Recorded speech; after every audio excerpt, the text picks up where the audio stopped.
I want to tell you about the morning after Carol's youngest daughter drove away. Carol was 57 years old. She had been married for 28 years. She stood in the kitchen of the house she had lived in for most of those years, and she listened to it be quiet. Not the quiet that happens when everyone is asleep, the other kind, the kind that does not go away. And then she picked up her phone and called a removals company. I want to come back to what happened after that call. But I need to give you the context first, because without it, what Carol did sounds like a snap decision. And Carol is one of the most deliberate people I have ever spoken to. She had been thinking about this morning for 9 years. My name is Patricia Hayes. Welcome to Patricia's Porch. The first thing I want to say is about what staying for the children actually costs. Because when people say a woman stayed in a marriage for her children, there is a version of that sentence that sounds noble and uncomplicated.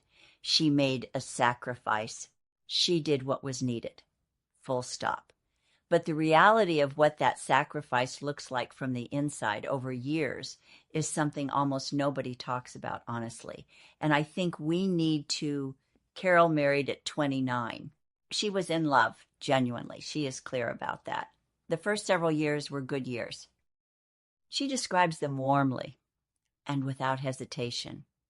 But somewhere around year 7 or 8, something began to quietly shift.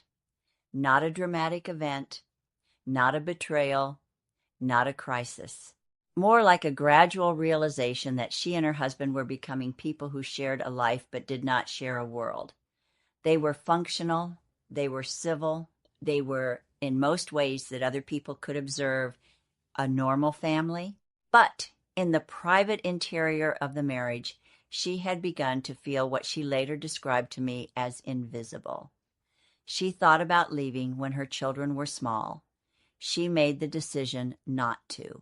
I want to be careful here, because I am not saying that decision was wrong. For Carol, at the time, with the information she had and the particular shape of her life, she made the choice that felt right.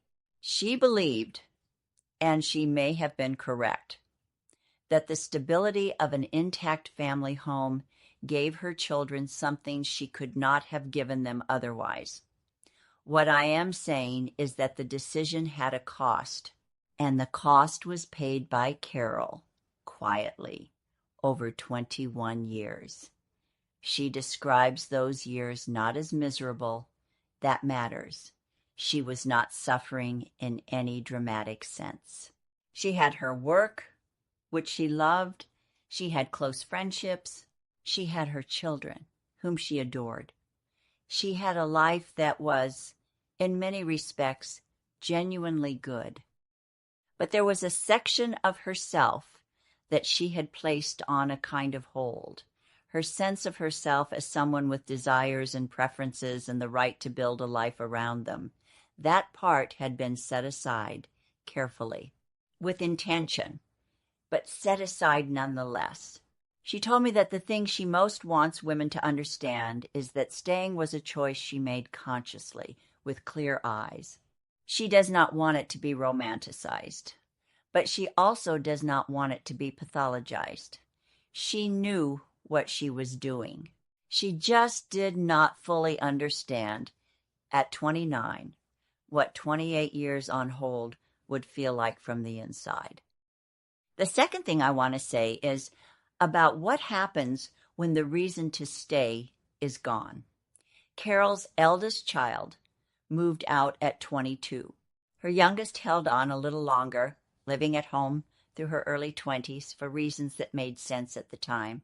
And for those years, Carol waited. She had set a private date in her mind, not a specific calendar date, more of a condition. When her youngest was settled and stable and no longer needed the particular security of having both parents in the same house, Carol would act. I asked her what those years of waiting were like. She said something I have thought about often since. She said, "I was not unhappy. I just knew that the life I was living was not quite mine. And I had made peace with that. But making peace with something is different from believing it is permanent. That distinction matters enormously. There is a version of staying that is resignation, the slow collapse of hope, the belief that this is simply what life is, and there is no alternative. Carol's version was different. It was a deliberate, time-limited holding pattern. She had not given up on herself. She had deferred herself. And there is a difference. When her youngest finally moved into her own flat, Carol felt two things simultaneously. She felt a mother's pride, complicated and enormous, the kind that fills your chest and makes it hard to breathe in a good way. And she felt something else that she was not expecting. She felt the door open. She had known intellectually that this moment would come, but she had not anticipated how physical it would feel, how immediate. She said, I woke up the morning after she left, and the first thought I had was not about my daughter at all. It was about myself, what I wanted, where I wanted to be. And I realized that was the first time in a very long time that I had woken up thinking about myself first. The third thing I want to say is about the decision itself and about guilt. Carol called the removals company that morning. She had already spoken to a solicitor. She had already arranged over the preceding months the practical framework of what would come next. She was not acting impulsively. She was acting on a plan she had held carefully for years, waiting for the right moment. She told her husband that same day. I will not go into the details of that conversation because they are private and also because they are not the point. What I will say is that he was not entirely surprised. They had been living alongside each other in the same house for many years. He knew something was not right. What he may not have known was how clearly Carol had seen their situation or how long she had been making plans. What came next was the guilt. Carol had expected the guilt. She had thought about it in her private accounting of this decision many times over many years. She knew it would come. What she had not fully anticipated was its specific shape. It was not guilt about her husband, primarily. It was guilt about her children. She had stayed for them. She had made that sacrifice consciously and deliberately because she believed they deserved the stability of an intact home. And now she was leaving, which meant, a voice inside her said, that she had not stayed out of love after all. She had only stayed for a limited time, with conditions. Was that really sacrifice? Or was it just delayed selfishness? She sat with that thought for a long time. And here is what she concluded, and I think it is worth hearing. She concluded that the two things are not in conflict, that she had genuinely, sincerely put her children's well-being first for as long as they needed her to, and that they were now adults with their own lives, their own homes, their own capacity to hold complexity, and that her continued sacrifice past the point where it served any purpose would have benefited no one, not her children, not herself, and not her husband, who deserved to be with someone who was fully present rather than carefully managed. The guilt did not disappear, but it changed shape. It became something she could hold alongside the decision rather than something that prevented it.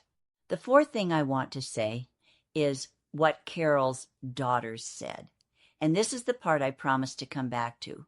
Her eldest daughter, now 30, was told by phone the week after Carol had moved out. Carol told me the call lasted over an hour. Her eldest cried. Then she said something Carol did not expect. She said, "Mom, I have been waiting for you to do this for 10 years. Carol did not know what to do with that.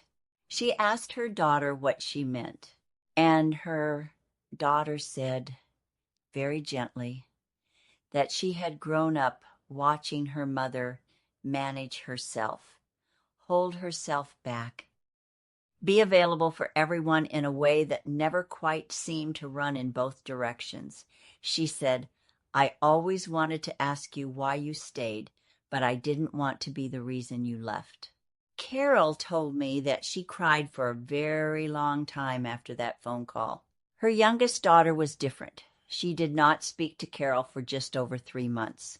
3 months of silence during which Carol received no calls and returned none because she had been told clearly that her daughter needed time.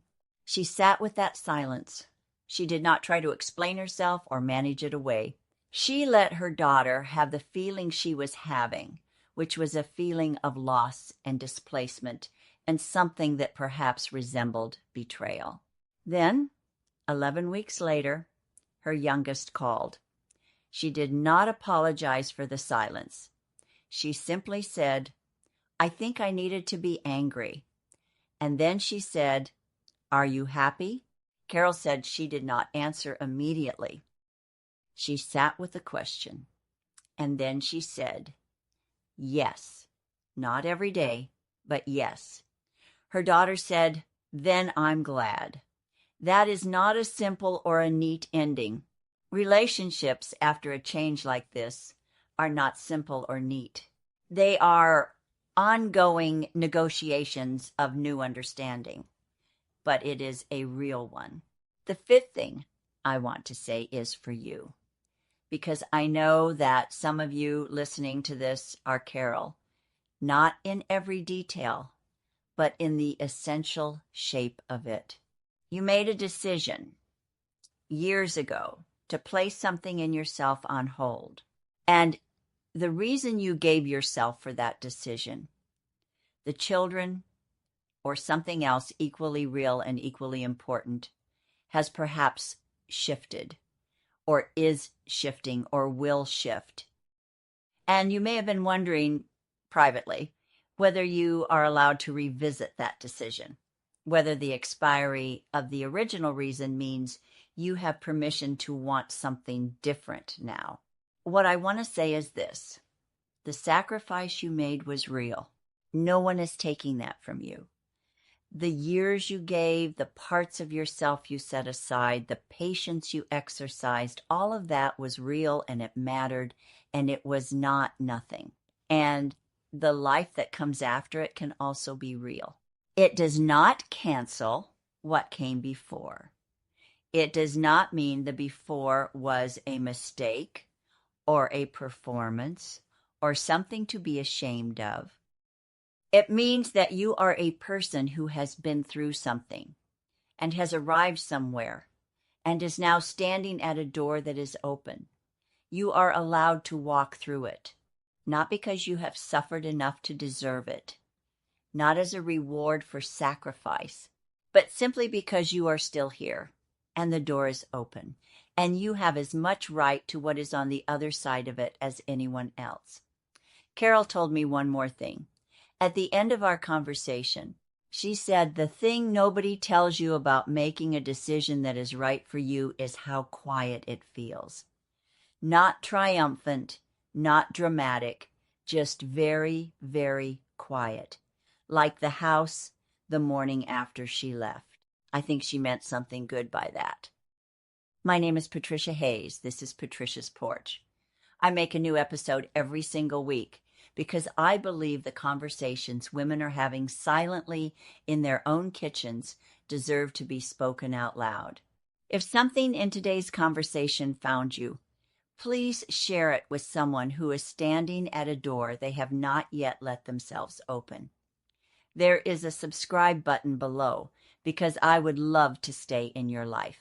Thank you for being here. I will see you next week.